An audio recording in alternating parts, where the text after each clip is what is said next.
Bugun Neymarni Paris Saint-Germainga o'tganiga ro'ppa-rosa 9 yil bo'libdi do'stlar. Dahshat vaqt o'tishini qarang.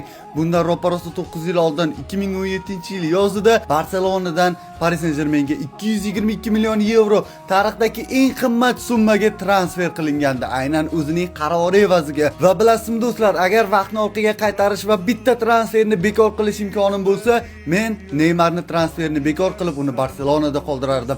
Sababi ikkita. Birinchidan Neymar ketib ham o'zini karyerasini sindirdi. Ya'ni Neymar PSJga o'tdi, Paris Saint-Germainda aytarli sovrinlar yuta olmadi. Umuman olganda chiroyli o'yinlar ko'rsatdi, gollar, assistlar, gap yo'q. Lekin Abdullajon filmida aytilgan edi, Plan bo'lsa bajarildi, oyliklar oshdi, hamma narsa bor. Lekin baxt yo'q. pul deysizmi, umuman moliyaviy taraflama Neymarda muammo yo'q edi.